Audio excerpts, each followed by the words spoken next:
За бүгдээрээ хамтдаа энэ сард итгэлээр амьдрах тухай суралцж байгаа тийм ээ. За өнгөрсөн 7 хоногт итгэлээр харж сурах гэдэг тухай ярьсан байгаа тийм үү. Бид нар бурхныхаар харж сурна гэсэн үг тийм үү. Мөн эзний үгээр бид нар харж сурах. Бас бид нар залбирал дотор бид нар харж сурах хэрэгтэй тийм үү. Яг тэгэхээр бид нар ер нь альва зүйлийг нэг л өнцгөөс нь хардаг. Бид нар дутуу хардаг. Бид нар дутуу дүгндэг. Ихэнх тохиолдолд бурхан миний дотор үнэхээр харуулж байгаа зүйл бол залбирж ихт харуулж ирсэн. Нэр боломжтой юм байна штэ. Нэр энийг бурхан хүсэж байгаа юм байна штэ. Гэж бурхан залбирж ихт олон удаа харуулсан байдаг. Бас үг өгсөн байдаг. Яг залбирж явах байд. Дандаа та нар санамсаргүй ийм тохиолдол болж магадгүй шүү. Залбирж явах чинь тийм ээ. Зүгээр ингээд залбирж байсан. Гэтэл төсөөлхийн аргагүй залбирал амнаас ч гарчдаг. Би уяага ингээд залбирч бай. Ариун сүнс бидний дотроос тэр зүйлийг хэлж идэх. Болох болно. Хийх болно. Тэнд хүрэх болно. Тэгвэл бурхан бидний дотроос ийхүү дуу хоолойгоо өгн тийм үү? Адилж ариун сүнс бидний өмнөөс яолон байж залбирдаг гэж Библи хэлсэн шүү дээ. Өнөөдөр бүгдөө итгэлээр бодож сурахыг өнөөдөр та бүхэнтэйгээ хуваалцнаа.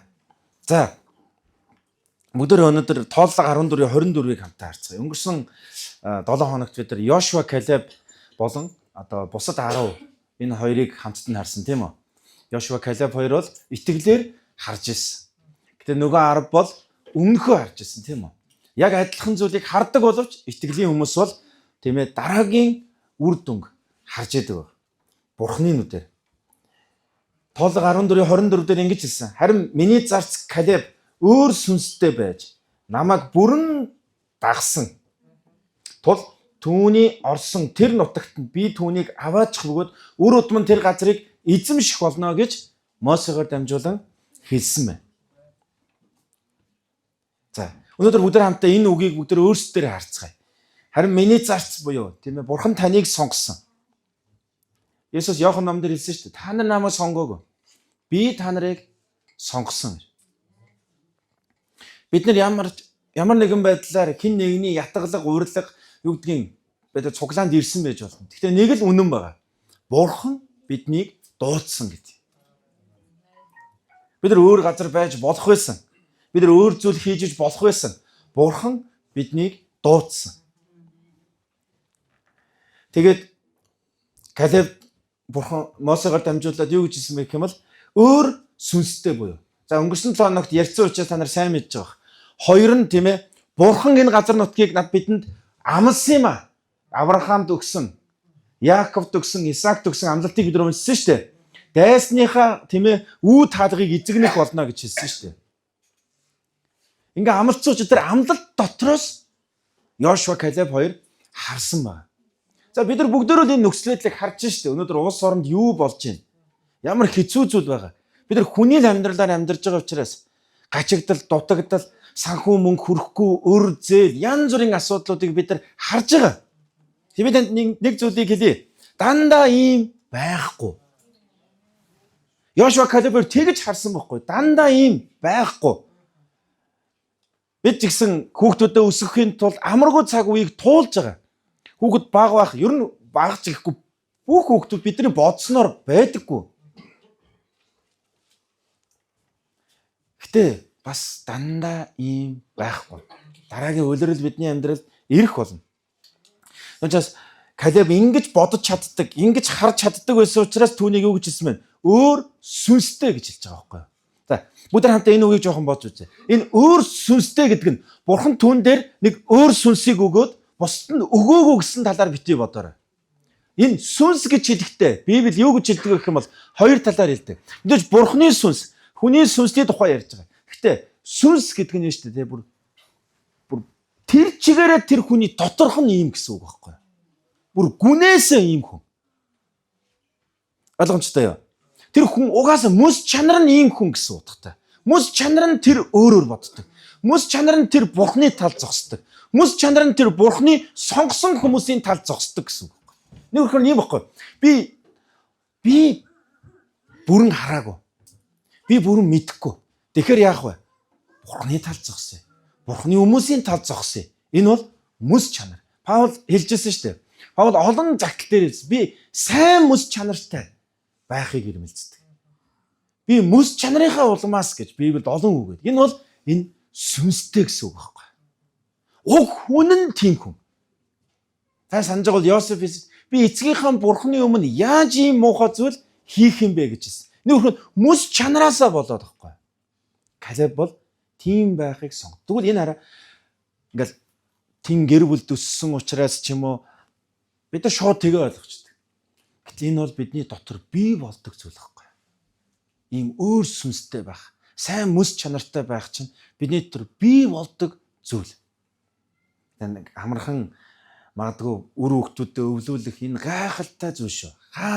Хаадын өмнө ямар цаг үед өндөрт байх боломж бол сайн мэс чанар юм аа.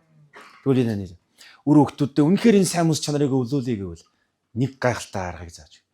Бурхны өмнө өөрсдөө бид амьдрч сурах хэрэгтэй. Бид нар хэнийг хуурч чадна. Гэтэ Бурхныг хуурч чадахгүй байхгүй. За би та сургаалт төгсийн 23-7 ингэж хэлсэн. Сургаалт төгсийн 23-7. Учир нь би 2004 оны орчуулгаас уншиж байгаа шүү. Энэ дээр их гоё. Учир нь тэр дотроо боддогтойгоо адил юм. Эд оо гэж тэр хүн хэлдэг боловч зүрх сэтгэл нь чамаас хол байдаг гэсэн. Энэ дээр хараа яг доторхыг хэлж байгаа. Хүн ер нь гаднаа тийм ээ жүжиглж болно, гоё хүн байх гэж хичээж болно. Дотроо юу боддог тэр нь л амьдрал нь болдог. Энийг хандлага, сэтэл, ухамсар, сэтгэлгээ гэж хэлж болно. Хүн дотроо юу бодож байна? Дотроо яг тэгж чин сэтгэлээс үгүй гэсэн үү? Гэтэ бид нар бүгдээрээ энэ тэмцлийг туулдаг. Тийм ээ. Бид нар ер нь бодол гэдэг чинь хүн өөртөөгөө харилцаж байгаа харилцаа байхгүй. Хүн өөртөөгөө яг яаж харилцаж байна? Тэр би та түрүү хэлчихсэн Бурхны өмнө бид нар амьдрч сурах юм бол сайн мэс чанарт баг багаар суралцаар байдаг. Тэгвэл энэ нь үр хүүхдүүдэд өвлөгддөг байна. Үр хүүхдүүдэд та сайн мэс чанартай байгаасаа гэж хүсчихвэл яах вэ? Өөрсдөө бүгдөө тийхүү амьдрах хэрэгтэй. Тэгвэл хамгийн сайн мэс чанарт суралцж байгаа хүний хамгийн энгийн шинж бол уучлалт гуйж өөрийгөө даруй болгодог хандлага. Бид үр хүүхдүүдээс уучлалт гуйхад үр хүүхдүүд өөрчлөгдөж байдаг байхгүй. Уучлаа зогсохгүй суралцж байдаг. Аав маань, ээж маань төгс хүн биш шүү. Алдаа гаргадаг шүү. Дараа нь яг хөө тэд нар дүүгээсээ найз нөхдөсөө уучлалт гуйсардаг. Уучлаарай би буруу бодсон байна. Уучлаарай би ингэсэн байна. Би бол энийг зөндөө олоодаа хийдэг. Хүүхдүүд хүн л осон алдаа гаргана шүү дээ, тийм үстэй. Тэр үед уучлаарай аав нь буруу бодсон байна. Уучлаарай аав нь түргэн ууралчлаа. Гэхүйд уурчилдаг. Дараа нь харахаар хөндлөнгөөс харахаар хоорондоо харилцаж байхдаа үртэл тэр байдлыг гаргаж байгааг хардаг байна. Амен. За тэгвэл өнөөдөр бүгдөө хамтдаа итгэлээр бодож сурахын тулд Йошуа 14-ийн 6-аас 14-ийг Калебийн талаар бүгдөө суралцсан. Калеб тэгвэл яаж ийм сайн мэс чанар, яаж ийм өөр сүнстэй байхыг тэр сурваа. Энийг би Джон Максвеллээс сурсан зүйлтэйгээ хамтдаа та нартай хуваалцах. Йошуа 14-ийн 6-аас 14-ийг тэр ишлэлийг гаргаж өгөөсэй гэсэн. Тэгтэл Юдагийн хүүгүүд Йошуа дээр Гэлгалд ирээд Кинец хүн Ифаны хүү Калеб түүнд хэлсэн. Эзэн та бид хоёрын тухай Кадеш Барнет Бурхны хүн Мосед юу эзлийг та мэд. За та нар энийг санаарай. Өнгөрсөн 7 хоногт Мосед төр хурж ирээд тэнд та анагчууд амьдардаг юм байна. Тийм ээ бид нар тэдний нүдэнд бол зарцаа юм байна гэж хэлсэн 10 хүний үгийг сонсоод Бурхан яасан бэ гэх юм бол ард түмэн бүгдөө 10 хүнийг сонгосон. Тийм учраас тэд 40 жил цөлд амьдрах болсон байна. Харамсалтай байна. 40 жил цөлд. За 40 жилийн цөлийг туулаад Бурханы амласан газарт ороод удаагүй баах үед Калеб бол бусад овгуудын газар нутгийг эзлэхэд тусалж ирсэн. Тэр бол дайчин овгийн хүн байсан. Тэгээд сүүлд нь яг түүний газар нутаг үлдсэн байна. Хеброн буюу Крият Арба гэж нэрлэгддэг байсан. Анакчуудын нөгөө амьдарч ирсэн. Хинч тэр анакчуудын газрыг авъя гэж бодоогүй. Яа тэгвэл уулархаг. Тэгээд тариа тарих боломжгүй магадгүй. Мал өсгөх боломжгүй та нар ингээд өндөр уул хатан донд хизээ мал өсгдөг үлээ. Магадгүй хүмүүс авах хүсэхгүй байсан баг. Тэгээд Кириат Арбачууд бүр амьдарч исэн гэж энэ яг одоо энэ дээр гарч байгаа. Амьдарсаар байсан. За цаашаа. Эзний зарц Мосе намайг Кадеш Барнегаас уг нутгийг шинжүүлэхээр явуулахад би 40 настай байсан. Би буцаж ирээд түүнд зүрхэндээ байснаа мэдүүлсэн. Цааш нь. Харин надтай хамт явсан ах トゥ нар маань хүмүүсийн зүрхийг шимшрүүлж айдаст хүргэсэн. Хэдий тийм байсан ч би өөрийн бурхан эзнийг бүх сэтгэлээрээ дагсан гэж байгаа үстэй. Хүмүүс олонхороо итгэлгүй байдлыг сонгосон. Харин би дагсан хэвээр байсан. Тэгэл тэр 40 жил цөлд явж исэн ч гэсэн хүмүүсийг нөлөөг аваагүй. Итгэлгүй хүмүүсийн нөлөөг аваагүй. Бурхны талд зогсох хэвээрэл байсан. Зогсох хэвээрэл байсан. Яг үүндээ ийм итгэлтэй хүмүүс олон байдаггүй шүү. Та магадгүй ганцаараа зогсно. Энэ Бурхны тал. Би Бурхны талд зогсох болно. Цааш. Тиймээс тэр өдөр Мосе над тангарглан хэлэхдээ хөл тавин алхсан тэр газар нутаг бол чамд болон үр хөвгтүүд чинь үрд мөнхөд өв болох болно. Учир нь чи миний бурхан эзний бүх сэтгэлээрээ дагсан билээ гэж хэлж байна. Цаашаа. Харин одоо харагтун эзэн амсанчлан Израиль цөл газарт явж байхад Мосе энэ үгийг хэлсэн үеэс хойш 45 жилийн туршид эзэн намайг амьд байлгав. Ийхүү өнөөдөр би 85 нас хүрлээ гэж хэлж байгаа. Мосе намайг илгээсэн тэр өдрийн шиг би хүчтэй хэвээрээ байна. Би яг л тэр үеийн шигээ тулалдах, гадагш, тотогш орж явах хүч тэнхээтэй байна гэж хэлсэн. Цаашаа. Тэгэхээр одоо тэр өдөр эзний надад амласан энэ уулархаг нутгийг надад өгөөч. Тэнд Анакчууд авгаа том бэхлэгдсэн хотуудтайгаа байгаа гэдгийг та өөрөө тэр өдөр сонссон. Гэхдээ эзэн надтай хамт байж түүний хэлсэнчлэн тэднийг би хөөн гаргаж болзошгүй юм гэвэ гэсэн. Тэгэхэд Йошуа Ефоний хүү Калебыг өрөөж түүнд Хевроныг өв болгон өгвөө. 14 дугаар эшлэл. Иймд Хеврон өнөө хүртэл Кенез хүн болох Ефоний хүү Калебийн өв болсон учраас тэр Израилийн бурхан эзнийг бүх сэтгэлээрээ дагсан юмаа гэж. Тэгэл хайхан дүүсээ итгэлээр бодож сурна гэдэг бол үргэлж бурхны талд сонголт хийхийг хэлж байгаа маа. Яг үндэ нөхцөл байдал хүмүүсийн талд магадгүй амархан боломжтой талд нь сонголт хийх амархан байдаг. Ялангуяа хамгийн их чухал юм нь бол мөнгө олох боломж. Библийн бичээсийн үгийг дагаж бизнес хийх гайхалтай зарчмууд байгаа. Гэтэл бид тэрийг дагахгүй өнөөдрийн нөхцөл байдлыг хараад бид нэр сонголт хийх боломж бидний өмнө ирдэг байна. Библи юу гэсэн гэж миний хувьдаа жоохон баримтлагдаг зарчим юу гэх юм бол хөслөө туслуулаагүй. Хийгээгүй. Зүгээр мөнгийг авахгүй байх гэдэг зарчим байдаг. Би залбирсан уу? Би ямар нэгэн үйлчлэлийн төлөө би залбирч гэнэ үү? Аль эсвэл би сайн үйлчилсэн учраас бурхан намайг шагнаж байна уу? Зүгээр орж иж байвал би авахгүй. Яг тэгвэл мөнгө биднийг өөрчилдөг. Сайнаар ч өөрчилнө, муугаар ч өөрчилдөг. Тэгэх тус үргэлж бурхны талд бүгдөө сонголт хийдэг байцгаая. Ром 12:1-2 дээр Илч Паул Ром хотын хавтгын данд юу гэж хэлсэн бэхээр ийм дахтуу нараа бурхны өрөв сэтгэлээр та нараас хичээнгүлэн хүсье. Өөрсдийн биеийг бурханд тааламжтай амьд ариун дахил болгож өрг. Энэ нь та нарын сүнслэг мөргөл мөн. Энэ үеийн явдалд нийцэлгүй. Харин оюун санааныхаа шинтгэлээр өөрчлөгдөж байхтун. Тэгвэл бурхны сайн тааламж төгс төгөлдөр таалал юу болохыг таних болно гэж хэлсэн байна. Үргэлж оюун санааныхаа шинтгэлээр өөрчлөгдөж бай гэж хэлж байгаа. Өнөөдрийн нөхцөл байдлыг дагах биш. Тийм ээ. Бурхны хүсэл юу вэ гэдгийг таньж мэдхийн тулд үргэлж өөрчлөгдөж бай гэж хэлж байгаа. Та нараа Иохан 21-р бүлэг дээр 3-6 дугаар эшлэл дээр юу гардаг тухай мэдж байгаа. Симон Петр ер нь л нэг удирдах тэр авиас таланттай байсан. Хүмүүс нөлөөлдөг байсан. Тийм учраас тэр Есүс амьсны дараа ч гэсэн Галилд буцаж очиод нөхдийгөө бүгдөө загас барь. Би л загас барьлаа шүү гэж явдаг. Тэнгүүд нөхд нь дагаа явдаг. Тэгээ шүнжэнгөө загас тор хайсан боловч загас бариагүй. Тэгээд Есүс нуурын ирэг дээр зогсоод тэдэрт юу гэсэн Симон Петр тэд би загас барихаар явлаа гэхэд тэд бид ч бас чамтай хамт явъя гэд завиндаас. Тэр шөнө тэд юу ч барьсангүй. Үүр цайх үед Есүс ирэг дээр зогсож байлаа. Гэвч шавь нар нь Есүс гэж таньсангүй. Есүс тэдэнд хүүхдүүдээ та нарт ижихэн байна уу гэхэд тэд алга билээ. Есүс тэдэнд завныхаа баруун талд тороо хай. Тэгвэл та нар олно гэвэ. Тэд тороо тийш нь хайсанд Маш их загас торонд нь орсноос болоод татаж чадхааргүй болжээ гэж. Завныхаа баруун талд энэгээр дамжуулаад бурхан бидэнд юу хэлэх гэж байгаа вэ? Бурханы талд сонголт хийх тухай ярьж байгаа. Өнөөдөр яг адилхан юм шиг харагдана. Гэхдээ юун сүртэй? Ингээл хийчихгүй да. Гэхдээ юун сүртэй? Хийж мэдэхгүй штэ. Би мэдчихэж байгаа штэ өөрөө. Тийм үстэй.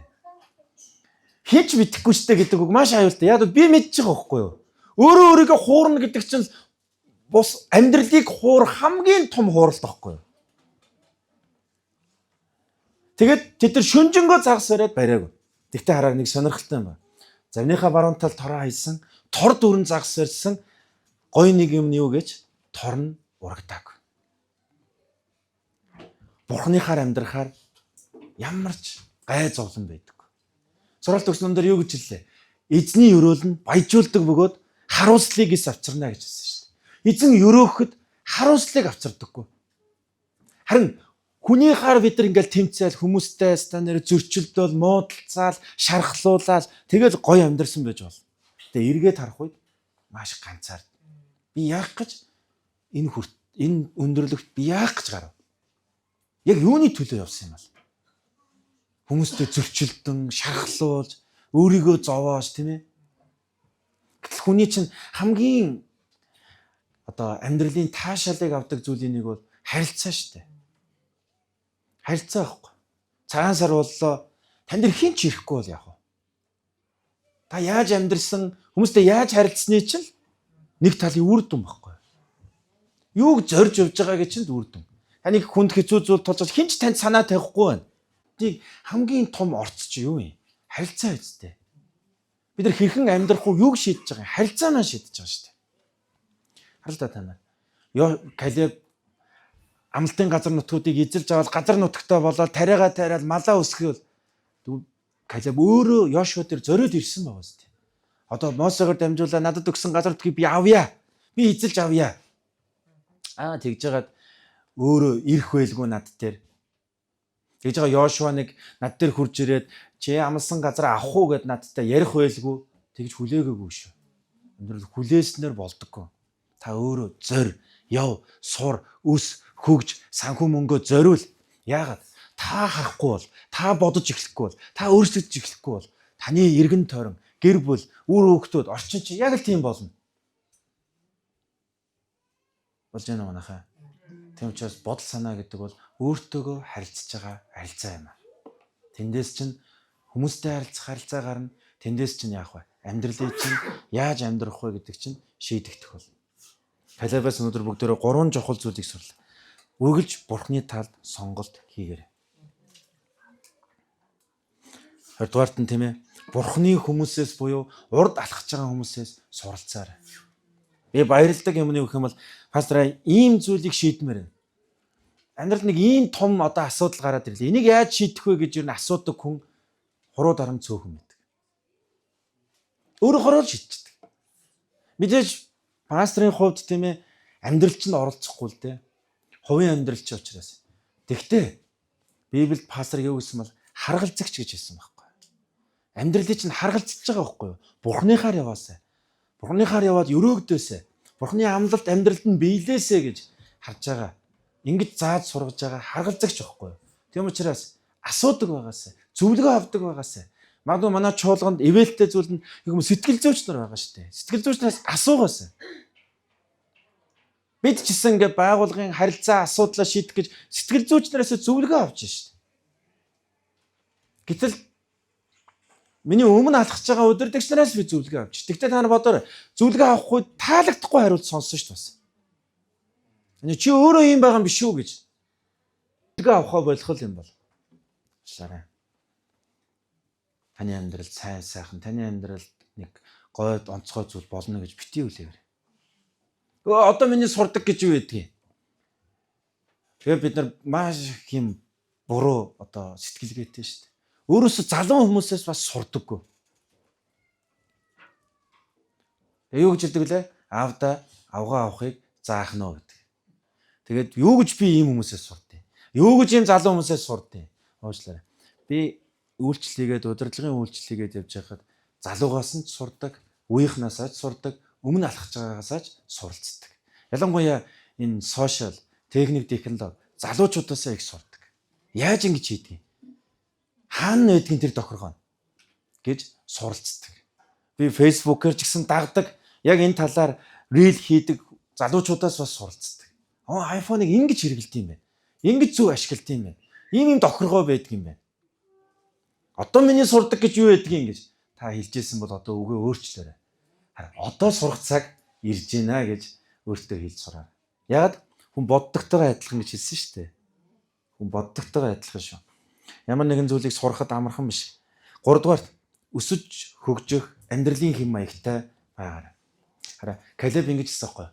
Би яг тэр 40-тэй байсан шиг одоо ч орох гарах тулалдахдаа хүчтэй хэвээрээ байна гэж хэлсэн шүү. Өсөлтийн орчин. Нэг зураг гаргаж өгөөч. Бидний амьдралд хэрвээ өсөйг хөгжиж гэвэл ерөөсөө яг энэ зүйл болдог. Бидэрт юу байдаг гэх юм бол 5 тухтай. Бид нар ер нь дандаа 5 тухтай орчныг өөртөө бий болгох гэж амьдардаг. Гэр орондоо. Тийм ээ? Найзалд нөхөрлж байгаа нь гэсэн 5 тухтай байхгүй юу? Бид өөрөлдөөш үеийнхэнтэйгээ найзалд нөхөрхөр гоё хөгжилтэй. Гэхдээ бид нар төдийлөн өсөхгүй. Тэгэхээр яах вэ? 5 тухтай орчноос бид нар яадаг гарьяа гэхээр айдсын орчинтой хамгийн түрүүнд нүүр тулна. Тийм үү? Айдсын орчин бидийг өгчөж байгаа. Яг бол чадахгүй, мэдэхгүй, хийж үзээгүй, ичхүүртэй байдалд орно. Дараа нь яах вэ? Суралцах орчин руу орно. Энэ дотор бид нар дэвчээртэй яваал байна.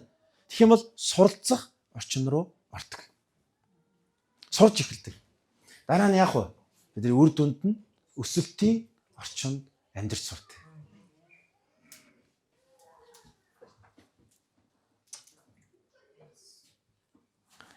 Анх эзний үгийг номлож явах үед ингээд сургууль сураад тэгээд нэг хотын цуглаан дээр семинар хийгээд намайг хичээл заагаач гэ. Тэгээ би нийлцтэй шүнжэнгөө баг амар бэлдсэн. Тэгээд дараад нь нөгөө хоёуднууд маань орой дүгнэлтээ ихгүй юу. Гэсэн чинь надад нэг л үг одоо хүртэл мартагддаг. Чи ганцаараа яриад ганцаараа инээгээл лээсэн гэж. Энэ үгийг би ерөөсөө мартсан. Чи ганцаараа яриад ганцаараа инээгээл лээсэн. Өөрөө хошин юм яриад өөрөө инээгээл лээсэн юм шиг одоо бодохоор. Тэс хүмүүсийг ч анзаараагүй. Тэгтээ бод. Тэр бол 2004 он. 22 жилийн дараа хавьгүй өөр болсон. Яагаад дандаа хийсэн бохоггүй. Дүү аймгийн Алтан булаг суманд бас үйлчилж явах үед хагасаа өдөр болгон очиж номлодог байсан. Тэгээ яг хідэн эмээ өвөнөр 4-5 хаан. Тэгээд амар гоё бэлдээл заа. За бараг л ойлгохгүй дээ. Би амар хүнд номлодог гэсэн шүү. Тэгэл хэцүү байдаг. Тийм юуг сонсохоор. Гэтэ сурсан. Сураалга. Одоо ч сураалга. Би 7 хоногт ер нь 2-оос дээш 3 номлогч нарыг сонсдог. Гэр орноо цэвэрж явахдаа, алхаж явахдаа, аяг тавг угааж явахдаа сайн номлогч нарыг сонсдог. Яг тэгвэл бид нар түүний зааж байгаагаас нь суралцдаг. Тийм ээ. Ярих чадвараас нь суралцдаг. Ингэж гоё тийм ээ. Хуваалцах хэрэгтэй юм байна.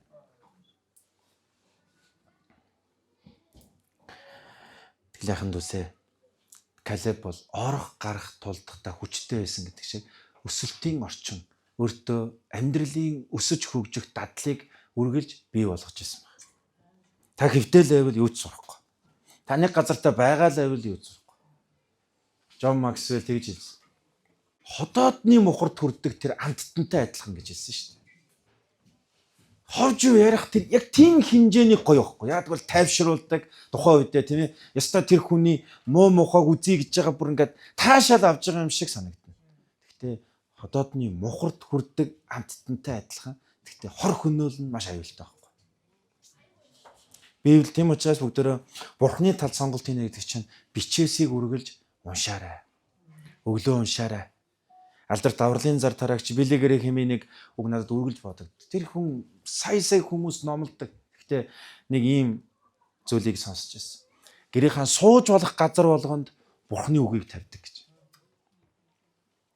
Яг тэгвэл дандаа уншдаг. Библийг уншдаг. Нэг бүлгийг юм уу, нэг хэсэг үйл явдлыг ч юм уу те тунгаан бод. Бурхны үг ойрхон байхгүй бол бид нар яаж Бурхны талд сонголт вэ? Та нар шүнжэнгөө загас бариагүй дагалдагч нар Есүсийн дуу хоолойг сонсоогүй бол яаж баруун талдаа тураа хаях вэ? Тийм ээ. Бүтэн сайн дээрээ сургаал сонсохгүй байгаа хүн, 7 хоногийн дундор эзний үгийг сонсохгүй байгаа хүн яаж Бурхны талд сонголт хийж амьдрах вэ? Хоёрдугаарт нь Бурхны хүнээс суралцаар. Галилеягийн үг байгаа шүү дээ, тийм үү? Бурхны хүн Мосе надад хэлсэн юм а гэж хэлж байгаа. Мосе надад тангаргалан хэлсэн юм а гэж хэлж байгаа. Тэгэхээр Бурхны сонгосон